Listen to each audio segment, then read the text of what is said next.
பிப்ரவரி 29ஆம் தேதி நான் ஒரு வீடியோ போட்டு ஒரு விண்ணப்பத்தை முன் வச்சேன். சீமான் அவர்களை தயவு செஞ்சு என்கிட்ட பேச சொல்லுங்க அப்படின்னு நான் கேட்டிருந்தேன். அப்ப சீமானுக்கு திருமணம் ஆயிருக்கல. என்னை திருமணம் பண்ணிக்கிறேன்னு சொல்லிட்டு என் கூட 3 வருஷம் குடும்பம் நடத்தி என் வாழ்க்கையை சீரழிச்சு அந்த மாதிரி ஒருத்த தமிழ்நாட்டுக்கு வேணுமா வேண்டாமா அப்படின்னு நீங்களே முடிவு பண்ணிக்கோங்க. 2 நாள்ல நான் சாக போறப்பா, இதுதான் என்னோட கடைசி வீடியோ அப்படின்னு நடிகை விஜயலட்சுமி அவர்கள் சீமானுக்கு திரும்பவும் குடைச்சல் கொடுத்து ஒரு வீடியோ ஒன்று போட்டிருக்காங்க. அதுதான் சோசியல் மீடியால பயங்கரமா வைரல் ஆயிட்டு இருக்கு. அத பத்தி இப்ப நம்ம தெளிவா பார்க்கலாம். நம்ம எல்லாருக்குமே விஜயலட்சுமி அவர்களை தெளிவாவே தெரியும். கடந்த மாதம் பிப்ரவரி 29ஆம் தேதி மொட்டை மாடியில நின்னுக்கிட்டு, சீமான் மாமா நான் உங்க கள்ளக்காதலி எல்லாம் இல்ல, உங்களோட மனைவி, உங்க மனதுல நான் இன்னைக்கும் இருக்கேன், எப்பவுமே இருப்பேன், நான் உங்க கூட தான் வாழ்வேன் அப்படின்னு ஊருக்கே கேக்குற மாதிரி ஒரு வீடியோ ஒன்று போட்டதை நம்ம எல்லாருமே தெளிவா பார்த்தோம். அதுல கூட நான் சாக போறேன், இத மீடியா எல்லாருக்கும் சொல்றேன், சீமானோட என்ன சேர்த்து வைப்பீங்களா மாட்டீங்களா அப்படின்னு செய்தியாளர் எல்லாருக்குமே ஒரு டாட் வச்ச மாதிரி பேசியிருந்ததை நம்ம பார்த்தோம். இத குறிச்சு நடிகர் விஜயலட்சுமி அவர்கள் வெளியிட்ட வீடியோ பிப்ரவரி 21ஆம் தேதி வெளியானதை நம்ம தொடர்ந்து பார்த்துட்டு இருந்தோம். அதை பத்தி பேசிட்டு இருந்தோம். இப்ப என்ன பண்ணிருக்காங்கன்னா, மார்ச் 5ஆம் தேதி ஒரு வீடியோ ஒண்ணு போட்டிருக்காங்க.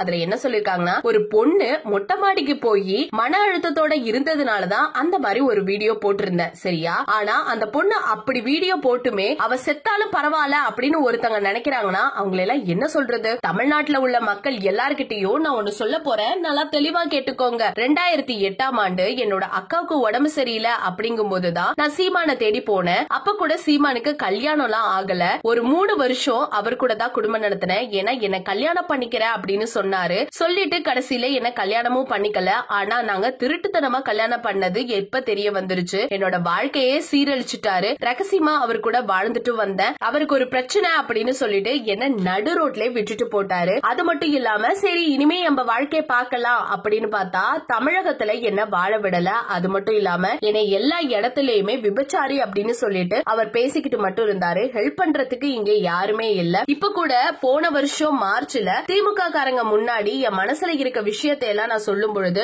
ஏன் அவ அப்படிலாம் பேசிட்டு இருக்கா, அவளை அப்படிலாம் பேச விடாத, அவ என்னோட மனைவி அப்படின்னு சொன்னது மட்டும் இல்லாம மாசம் மாசம் நான் ஒரு 50,000 ரூபாய் அவளுக்கு கொடுக்கறேன், அவளை பத்திரமா பாத்துக்கிறேன் அப்படிங்கிற மாதிரி சொல்லியிருந்தாரு. சோ இதெல்லாம் கேட்கும் போது அந்த டீலிங்க்கு நானும் ஓகேவும் சொல்லிட்டேன். ஆனா இன்னைய வரைக்குமே அவர் அதுக்கான ஒப்புக்கொண்ட விஷயத்தை ஏத்துக்கவே இல்ல. கயல்வெளிதான் என் உயிர் அப்படின்னு சீமான் நாடகம் போட்டுட்டு இருக்காரு. அது மட்டும் இல்லாம தினமும் என்னட்ட வீடியோக்களை வாங்கிக்கிட்டு மார்ச் முதல் அக்டோபர் வரைக்குமே சீமான் செஞ்ச அட்டூழியம் இருக்கே அதெல்லாம் சாதாரணமானது இல்ல அப்படின்னு மனக்குமரலோட சொல்லியிருந்திருக்காங்க. அதனாலதான் நான் இன்னைக்குமே அழுதுட்டு வந்துட்டு இருக்கேன். நான் புகார் கொடுத்துட்டு இருக்கேன். கர்நாடகாவில என்னால வாழ முடியல. தமிழகத்துக்கு வெளியிடும் ஒரு கடைசி வீடியோ இதுதான். இன்னும் ஒரு 2 நாட்கள்ல நான் கண்டிப்பா செத்து போயிடுவேன். கர்நாடகாவில உள்ளவங்க கண்டிப்பா இத பத்தி உங்ககிட்ட பேசுவாங்க. அபிஷியலா அத பத்தி வெளியிடுவாங்க. அப்ப தெரியும் எப்படி என்னை ஏமாத்தினாரு. அது மட்டும் இல்லாம நாம் தமிழர் கட்சி இருக்கணுமா வேணாமா, இல்ல சீமான் அவர்கள் எனக்கு கொடுத்த டார்ச்சர்லாம் என்ன அப்படிங்கறத கண்டிப்பா அவர் சொல்லிதான் ஆகணும் அப்படிங்கிற மாதிரி விஜயலட்சுமி அவர்கள் கடைசி வீடியோ